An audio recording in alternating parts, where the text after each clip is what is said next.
آپ کا موقف ہے کہ کھڑے ہو کر پانی پینا جائز ہے، جبکہ صحیح مسلم میں نبی صلی اللہ علیہ وآلہ وسلم نے فرمایا کہ اگر کوئی کھڑے ہو کر پانی پیے تو قح کر دے۔ جی بالکل ہے، یہ حدیث میں نے اس کلپ میں بھی بیان کی ہے کہ یہ حدیث منسوخ ہے، اور آپ اگر دارالسلام جو اہل حدیث کا سب سے بڑا ادارہ ہے کتابیں چھاپنے کا، ان کی مسلم شریف کھول کے یہ حدیث پڑھے نا، اس حدیث کی شرح میں اس عالم نے بخاری کی وہ حدیث لکھ دی ہے جو اس کی ناسخ ہے۔ وہ حدیث کون سی ہے؟ صحیح بخاری میں حدیث ہے کہ سیدنا علی رضی اللہ تعالیٰ عنہ نے ایک دفعہ کوفے کی مسجد میں وضو کا طریقہ سکھایا، اس کے بعد وضو کا بچا ہوا پانی کھڑے ہو کر پیا، اور فرمایا کہ میں نے دیکھا ہے کہ کوفہ کے لوگ کھڑے ہو کر پانی پینے کو معیوب سمجھتے ہیں، جبکہ میں نے خود نبی صلی اللہ علیہ وآلہ وسلم کو کھڑے ہو کر پانی پیتے ہوئے دیکھا ہے۔ مولا علی نے مطلقاً بات کی، یہ نہیں کہا کہ وضو کا بچا ہوا پانی، مطلقاً۔ پھر ترمذی میں یہ حدیث موجود ہے کہ عبداللہ بن عمر کہتے ہیں کہ ہم نبی علیہ السلام کے زمانے میں کھڑے ہو کر کھانا بھی کھا لیتے تھے اور پانی بھی پی لیتے تھے، نبی علیہ السلام ہم منع نہیں کرتے، جواز کی حد تک ہے، افضل یہی ہے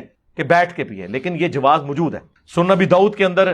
جامعہ ترمذی میں موجود ہے کہ ایک صحابیہ کہتی ہیں حضور علیہ السلام ایک دن ہمارے گھر تشریف لائے تو آپ کو پیاس لگی، تو ہم نے آپ کو بتایا وہ جو مشکیزہ لٹک رہے نا، کوئی برتن نہیں ہوگا، تو نبی علیہ السلام وہاں گئے، آپ نے مشکیزے کے ساتھ منہ لگا کے پانی پیا۔ وہ کہتے ہیں جیسے ہی حضور سائڈ پہ ہوئے، میں نے وہ مشکیزے کا منہ کاٹ کے تبرکن اپنے پاس رکھ لیا کہ میرے نبی کا ہونٹ مبارک لگے ہوئے ہیں، اور اس میں الفاظ ہیں نبی علیہ السلام نے کھڑے ہو کر مشکیزے سے پانی پیا۔ زمزم تو ساری کہتے ہیں پی سکتے ہیں، تو پانی ہے نا وہ بھی۔ تو یہ حدیث منسوخ ہے، اس کی ناسخ حدیث بخاری کے اندر ہے۔ آج کی ڈیٹ میں سب کا یہ اتفاق ہے، بریلوی، دیوبندی، اہل حدیث، شیعہ، کہ کھڑے ہو کر پانی پینا جائز ہے، بلکہ سنت ہے۔